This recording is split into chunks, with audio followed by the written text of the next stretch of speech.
I'm Joaquin, your host, and this is the Football Corner reporting on the 2026 World Cup. Today, I'll be giving you a recap of the 13th matchday of this World Cup. The first game that we had in this matchday was a thorough 5-0 win for Portugal against Uzbekistan. In this game, Portugal played much better than in their first game against Congo. This time they used the width of the pitch well, they pressured more, they played with more urgency, they played with more speed, and they created many more good chances. And this impacted Ronaldo very well because the more chances that they create, the more chances that he'll get his hands on because he's always there trying to poach a goal. And when the team was struggling to have good passing especially into the opponent's box like they did against Congo, Cristiano could barely get a touch of the ball. But in this game, Bruno Fernandes, Rafael Leão, and Pedro Neto did a lot better to help him out. Not only that, but Portugal also defended pretty well. They did have a shaky start to the game on the defense, but after that, they didn't allow any chance for Uzbekistan to score. And for Uzbekistan, unfortunately, this game they just couldn't match Portugal's talent level. Portugal showed the full potential that they can play, so Uzbekistan just didn't stand a chance.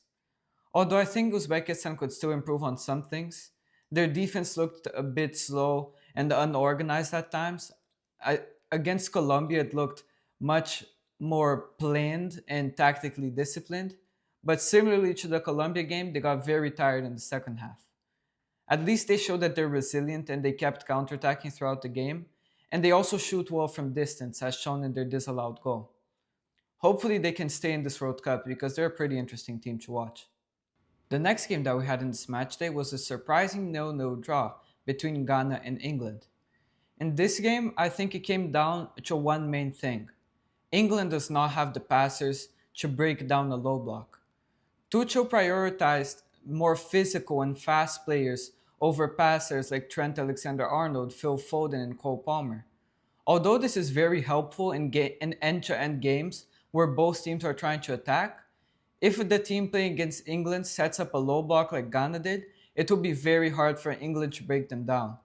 The only times that they were able to get closer were when they brought on substitutes with fresh legs at the end, like Saka and Nico O'Reilly, or when they had set pieces where England is pretty strong. And England actually got very close with the set piece, with Kane hitting the crossbar. I think he got a little bit unlucky, but then on the rebound, it was completely his own fault when he blazed it over the bar from a short distance. But even when England got their shots on target, Ghana's goalkeeper Asare did so well to save them. He was my man of the match, and he was honestly very good in the first game as well. So for me, he's been a revelation in the World Cup because he started as Ghana's substitute keeper, and then he came very well when Ghana's starter keeper got injured. And on the topic of Ghana, they defended so well throughout the entire game, just like they did with Panama. Keeping 2 clean sheets in 2 World Cup games is very impressive. And Carlos Queiroz is their coach and has so much experience.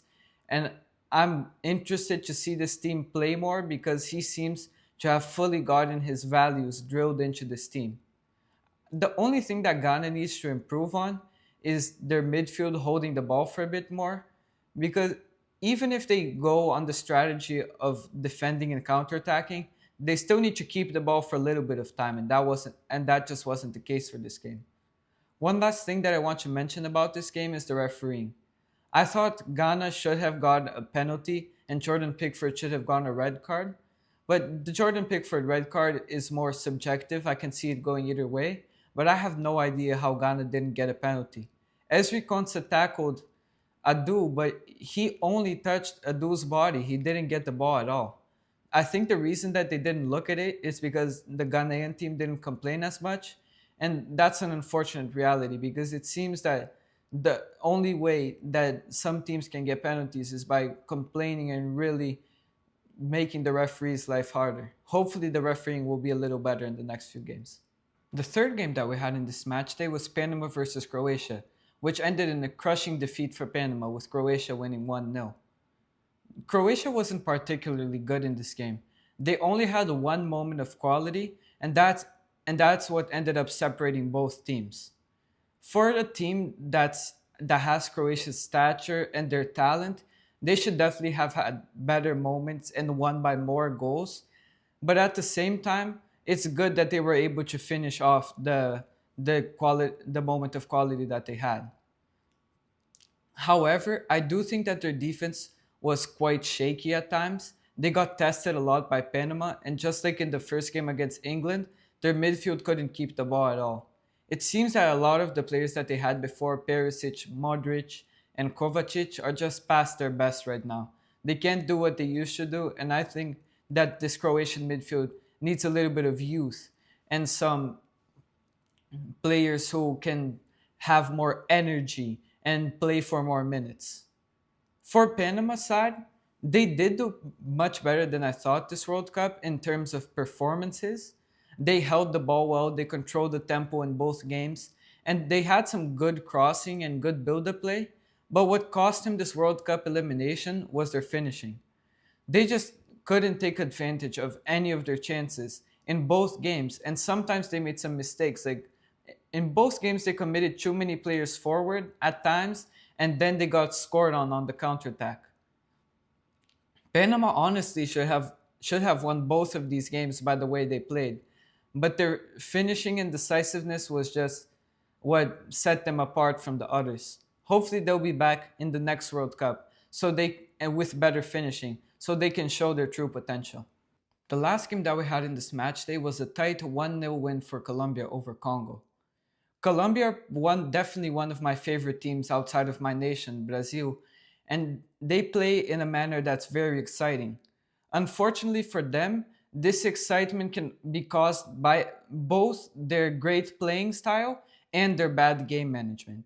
This is because they create so many chances, but sometimes they lack a finishing touch, and even when they went up a goal at the end, in the final 15 minutes, they weren't able to hold down the ball at all, and they let Congo have so many chances to try and equalize. If it was a better team, Colombia would definitely have conceded the equalizer, so they have to be more careful in their next game against Portugal. I think a big reason that this Colombian team brings so much excitement and joy to their fans is their fast paced style in the attack, and they show that by creating lots of chances, and especially Luis Diaz, their star player, he not only creates so many chances for himself but also for others.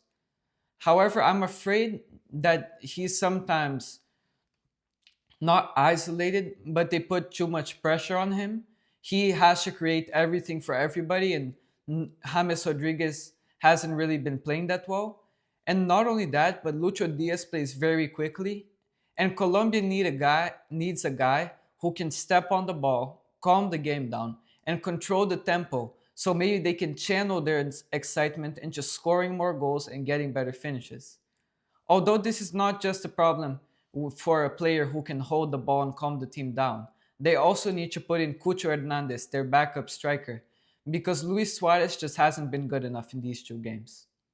For Congo, they're very defensive resilient, like they've shown in the past two games against Colombia and Portugal, but they definitely need to improve on their counterattacks. Although their build-up play is pretty good, their finishing is very lackluster.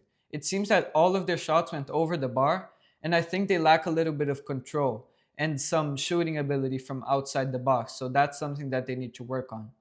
Their midfield was also subpar. They couldn't string together many passes, and they didn't do a great job of connecting the defense to the offense. Most of their chances at the end came from set pieces and headers and things like long throw ins. In the end, this was a deserved result for Colombia, but they should have better game management in the next few games so they don't have to rely on Camilo Vargas, their goalkeeper, to make great saves at the end. So that's it for today. Who do you think's been the best player of the World Cup so far? Drop your answer down below in the comments. Ciao!